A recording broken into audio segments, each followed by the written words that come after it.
This series of videos is designed to assist players in learning LWRS or Bewegungskrieg. The training video is applicable to the standard version of LWRS and all reformatted versions of LWRS, which are called Bewegungskrieg. Part 3 covers how to conduct artillery support. As you can see in the sequence of play, the artillery subphase is in the support phase, which is, in turn, after the movement phase and before the combat phase. There is good reason for this, because support activities are designed to support ground actions. Firing artillery in a random manner is pointless, although it is possible. There are three types of artillery support, which are called dedicated, direct and general. In most cases, artillery will be direct or general, but each type offers some benefits and disadvantages. This is normally determined at the beginning of the game and cannot be changed. As an optional rule, players may be allowed to change this during the night game turn. Dedicated support artillery is attached to or is a part of a battalion or combat unit, providing that battalion close levels of support. Mortars are often dedicated, but other guns or howitzer artillery elements may also find themselves in the situation, although this is rare. This is an example of dedicated support artillery, or specifically mortars in this case. Mortars will typically have a range of 25 to 50 centimetres, so can provide artillery or mortar fire support against any enemy element which the battalion is engaged with. These elements will find themselves behind the frontline elements of the battalion. The standard rules provide an example where this is stated as 10 centimetres. It's unknown if this is a restriction or not. I would suggest there is no specific restriction and that the distance is instead dictated by the range of the artillery element. Dedicated support artillery elements can be in base-to-base contact with its parent combat unit or battalion. In this case, it moves with the combat unit rather than in the artillery movement phase by itself. It can fire at any enemy element, but does this before any direct fire during the combat phase, rather than the artillery sub-phase. It's unclear what this is representing, but I suspect it's representing self-observed indirect fire which is occurring in the combat phase rather than the artillery sub-phase. I'm guessing that this indirect fire is the same as artillery fire, which can cause disorder if there is any casualty or loss. Players could play the rule in this manner or simply assume it's indirect fire occurring in the direct fire combat phase and as such subject to the same disorder rules as direct fire. Dedicated support artillery elements never need a quality test to be called in. A player can always depend on them to conduct artillery fire. Direct artillery are artillery tubes further back from the combat and attached to the battle group, which represents a regiment or brigade. This could be divisional level artillery, which has been attached to the battle group before the game begins, but would normally be regimental or brigade level artillery, which would be organic. This is where heavy mortars and infantry guns would normally be assigned. In some formations, you may also find light howitzers or guns. This example shows two combat units, which are part of a brigade, and the types of artillery which would be available. In most cases, this artillery would be on the playing area, but well behind the front line. Direct artillery support needs to pass a quality test in order to be used.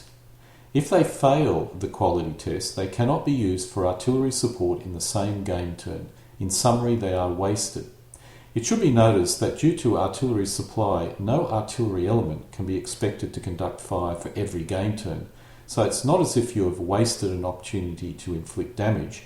Instead, it's all about timing and that you have lost a possibly critical opportunity to use your artillery and benefit you in some other way. General support artillery are based at a divisional, corps or even army level in appropriate proportions. They are normally off the playing area, although players can place them on the playing area if they wish. This, in most part, represents artillery held in artillery regiments at a divisional level. General support artillery needs to pass a quality test in order to conduct artillery fire, but they do suffer a -1 modifier when they do this. If they fail the test, they may not be used for artillery fire in that game turn. This shows the position of all elements before the artillery subphase. The Polish battalion contains 3 elements, each of which is in cover and are entrenched. The Germans have engaged the Polish battalion with 2 battalions.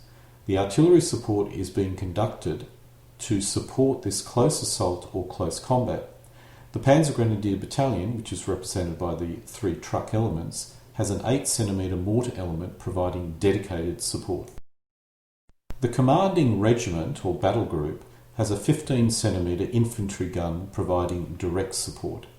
A player may choose to take this regimental level infantry gun and attach it to the battalion, which gives that battalion dedicated artillery support. However, in that case it's not available for any other formation on the playing area, and this is generally unwise to do.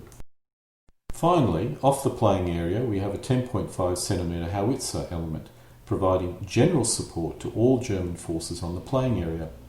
As a general note, in most cases a player will be commanding a division with 2 regiments, one of which would be the main offensive regiment.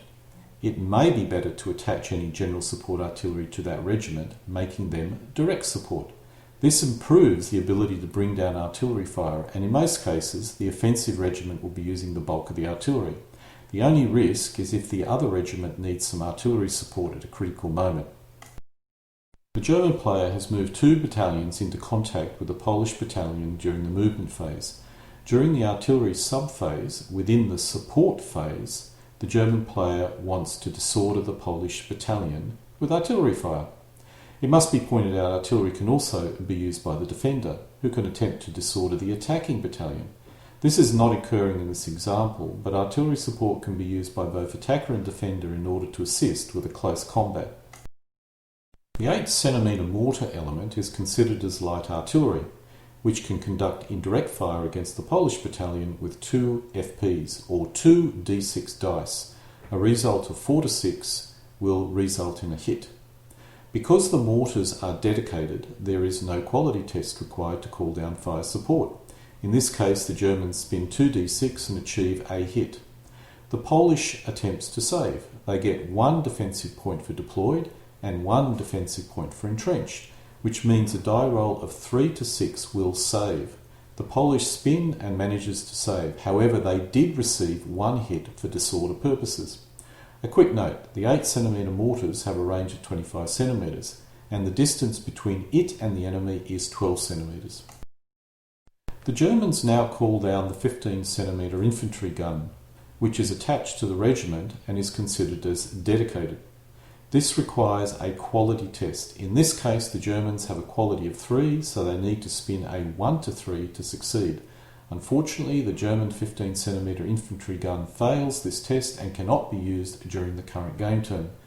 If the 15 cm had succeeded, it is considered as heavy artillery, which gives it 4 FPs or 4 dice. A hit requires a roll to 4 to 5, so you would normally expect 2 hits. But this does not occur because the quality test failed. The 15 cm infantry gun has a range of 47 cm, so in this case it would easily be within range of the target. The Germans have a 10.5 cm howitzer element off the playing area. Its range is 120 cm, so the German player would probably place it on the playing area's edge, but just off the playing area. This means it can cover a standard playing area which is typically 120 cm deep. Artillery and general support also need to pass a quality test, but they receive a -1 modifier. The German artillery is quality 3, so it needs to spin a 1 or 2 to succeed. In our example, it spins a 1 and succeeds. This shows why it's a good idea to attach artillery to the regimental headquarters as dedicated support. The -1 modifier dramatically reduces the ability to bring down fire support. The German 10.5 cm howitzer is considered as medium, which means it has 3 FPs or uses 3 d6 dice. A result of 4 to 6 is required to achieve a hit.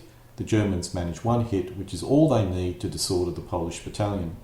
The Polish player attempts a save. It receives 2 DP, so it needs a 3 to 6 to save, which in our example it fails to do. The Polish have now suffered a loss, which is also a disorder cause. but as both causes of disorder originate from a single event, this is only considered a single disorder. However, a second disorder has no effect in this case, so this is academic. At the end of the artillery subphase, the Germans have disordered the Polish battalion. This places it in a very strong position during the following combat phase. It is highly likely the Polish battalion will lose the close combat in the first round. In some cases, players could decide the 8cm mortar should be a heavy weapons element, which would mean it's placed in the front line and does not provide artillery support. I tend to believe it's better employed as indirect or artillery support. Using the optional historical ranges, the 8cm mortar has a range of 24 cm, so if it's deployed 10 cm behind the main battalion, it can engage any element up to 15 cm in front of its parent battalion. Of course, indirect fire uses up ammunition at a large rate, so players need to keep this in mind when doing this. For example, artillery elements get basically 2/3 of a supply point at the beginning of the game. A 8cm mortar is light, so for each 2d6 rolls, there is a 1 in 3 chance its entire supply will be expended, and it will actually affect the supply of other artillery. It's a risk, but one which can pay off if a player carefully uses its indirect fire. While with the 8cm mortar I think the situation is clear, when we look at light mortars it becomes less clear. A 5cm mortar has a range of 5 cm, so it's not very useful, but if deployed behind the front line can still be very effective in defence. Disordering an attacking battalion is worth a great deal.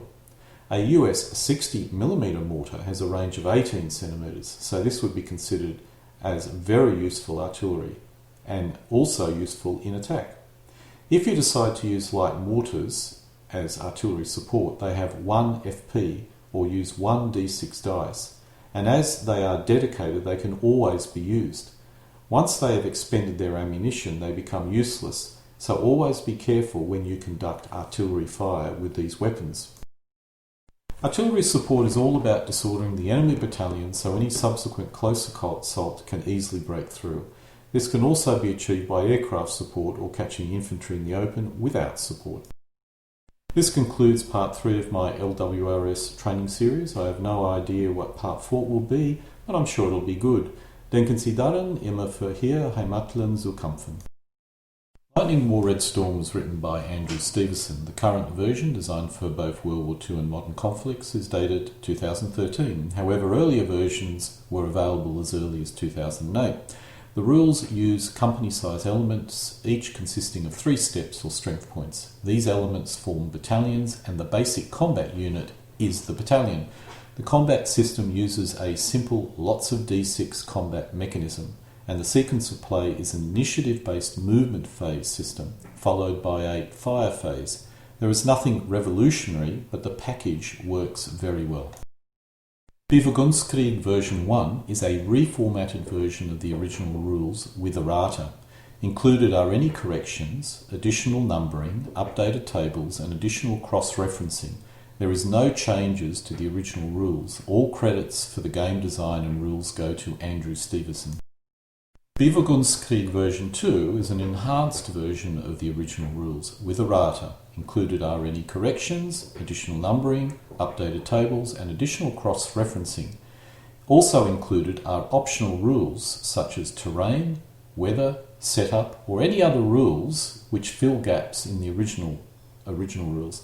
This version of the rules includes additional diagrams, figures, and commentary. The original rules are unchanged, but additional rules have been added to fill any gaps. Any credit for the game system and design goes to Andrew Stevenson. Allen guten Dingo, gehen zu Ende.